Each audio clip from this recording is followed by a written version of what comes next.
Hey, how's it going, everyone? I wanted to make a quick video. Obviously, I'm doing it on sports.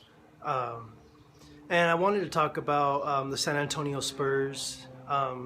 That's my favorite team. That's a team that I've been rooting for, um, well, since I was about 11, 12 years old. Matter of fact, quick history about the Spurs. I remember the first time I ever saw Tim Duncan and the Spurs was in 1999 when they won their first championship against the New York Knicks. I was about 10 years old, but I wasn't a fan. I actually, I was actually a Chicago Bulls fan, is what I was growing up. The Michael Jordan, even though I didn't really kind of see him in his prime, but I liked the Bulls. So in '99, I was still a Bulls fan, and the Bulls were just after Michael Jordan left, they were just a horrible, horrible team, and so that's when I decided go for another team. So '99, when the Spurs won the championship, I wasn't quite sold on them yet. I was like, okay, they're a good team, but whatever. And it wasn't until 2003 when they beat the New Jersey Nets. That's when I was like, okay, I'm a fan. That's when I said, well, this team is really, really good. So that's when I became a fan. I was about 13 years old in 2003. So that's when I became a Spurs fan, official first Spurs fan. And then then in 2005 they won the championship again. They beat the Detroit Pistons. Then in 2007, which incidentally was the year I graduated high school, they beat the Cleveland Cavaliers. That was when LeBron James was about 22, 23. LeBron James carried that team, but they got swept and they lost. And then there was a huge hiatus, like about a 5-6 year period where they didn't go to the finals at all. They were competitive in the playoffs. They went to the playoffs every single year. As a matter of fact, the Spurs are, the team that, they're the team that every team tries to copy their blueprint. Since Tim Duncan came into the league in 1997, the Spurs have went to the playoffs every single year. So that's 19 years. They've never missed a playoff since he's been with the franchise. That's incredible. And so they went through about 5 or 6 year drought of no final appearances. They would just go to the playoffs. They went to the Western Conference like twice in that period. They went, the playoffs. They just went to the playoffs, but they lost. And then in 2013 is when they finally got over that hump, and they went back to the finals to play the Miami Heat. And they had that series in the bag. They were up by like 10 in the fourth quarter, and then they put their foot off the gas, and then Ray Allen hit that game-winning three, the game-winning the three that tied the game that sent it to overtime. Eventually they won, and then they played Game 7 in Miami and they won. So they won the championship. But then the Spurs in 2014, I had never ever seen the Spurs that determined, that focused, that just their level of intensity that season was just in attack mode. They won the West, went back to the finals to play the Miami Heat, and crushed them. They beat them in 5 games, and Kawhi Leonard was the MVP. But they just demolished. They were on a mission, and they won it. So they had their 5 championships. Duncan and Pop both have 5 championships, and last season, they lost in the first round against the Clippers, and then obviously last week they just lost to the Thunder in a it was a relatively competitive series, but the Thunder were just the better team, and it happens. Hey, what are you gonna do?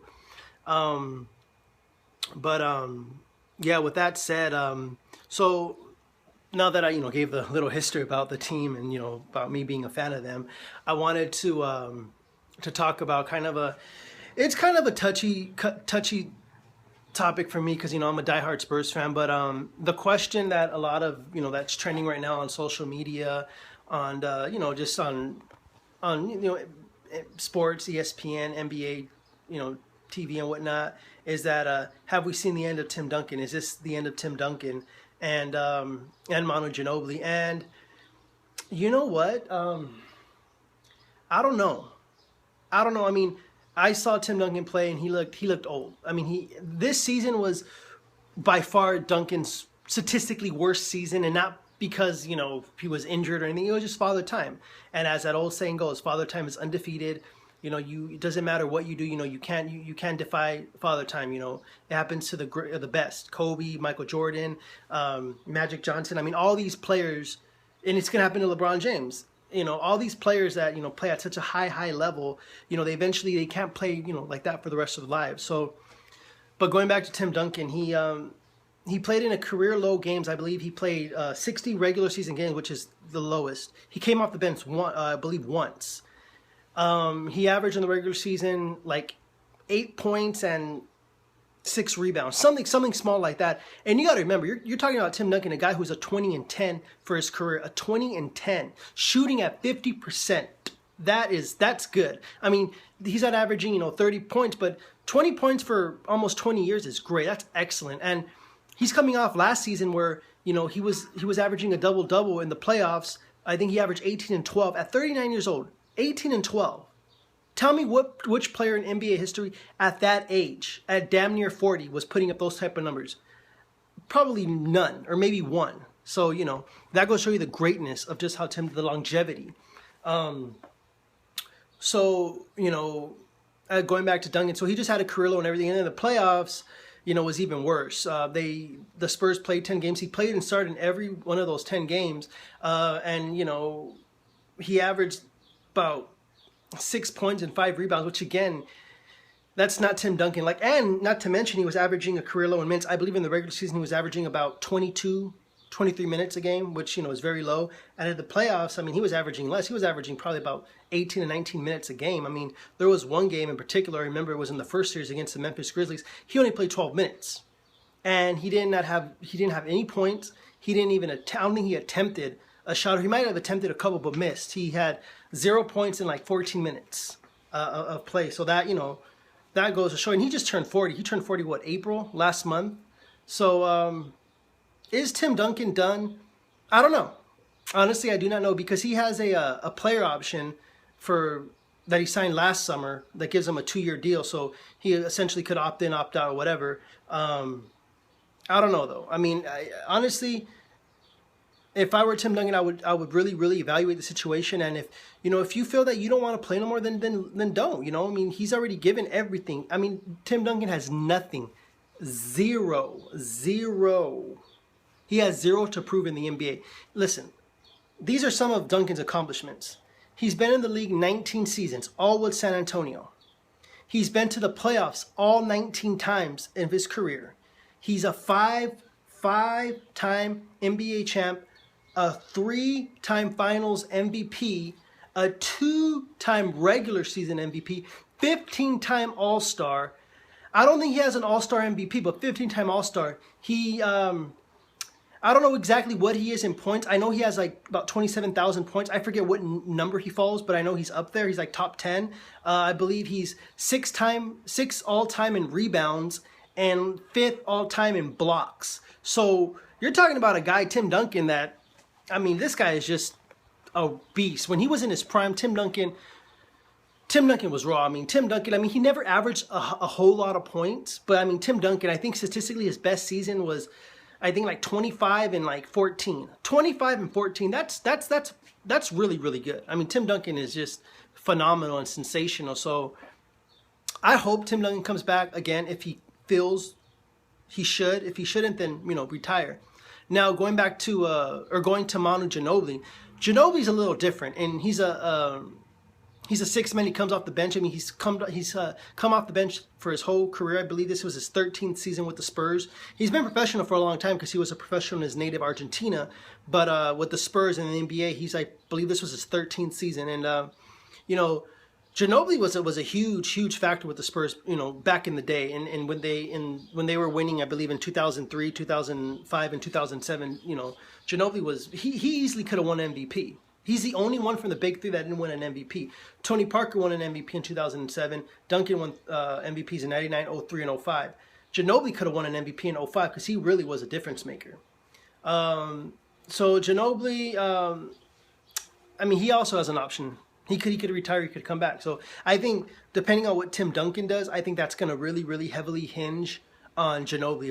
If Ginobili wants to come back, if he wants to, stay or retire or whatever, that Tim Duncan's decision is definitely gonna it's gonna hinge upon Ginobili if he wants to come back. So,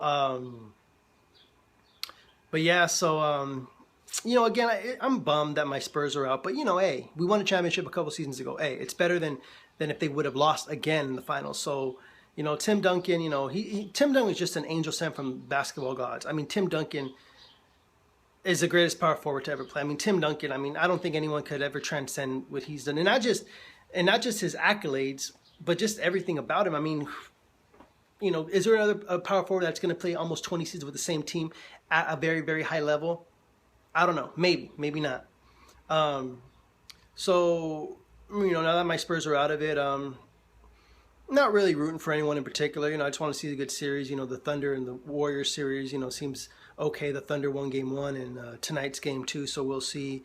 Obviously, the Cavaliers and the Toronto Raptors, that series is over, and it just started yesterday. The Cavaliers were up by as many as like 30. That's a whole different story. So the Cavaliers are going to come out of the East, the West. That's still up for grabs. I think the Warriors will win it. They're a superior team, but who knows? The Thunder might upset the Warriors just like they upset my Spurs. So we don't know. But again, this video was about the Spurs. Should Tim Duncan retire? Is he going to retire? Is Ginobili going to retire? What's going to happen with the Spurs? Because there's a strong possibility that Duncan played his last game last week against the Thunder, but who knows? So obviously we'll probably know maybe midsummer, maybe July, August. Or who knows? Maybe we might even know later or sooner. What Tim Duncan decides if he wants to come back and whatnot, and what players are the Spurs going to sign? Because the Spurs might have some cap space if Duncan and Ginobili end up retiring. Who's going to fit with the LaMarcus Aldridge and Kawhi Leonard, two of the pillars that the Spurs are are trying to transition into the game. So we'll see. But thank you for watching. Don't forget to subscribe down below. Please give me your comments. Let me know. What you think Duncan was going to happen to Tim Duncan. Let me know what you thought of his career overall. Just let me know what more videos you want to do. I'm primarily doing this channel on sports, but also I've done about, other stuff too. I'll be talking about, women and, how to, attract the best looking women, also hair loss. I'm going to talk about different things in this channel. So it's not just about sports, but that's the main thing I want to talk about. But again, let me know. Please subscribe, like my video, give me your comments. I really look forward to your guys' feedback. But thank you very much for watching, and I'll see you guys soon.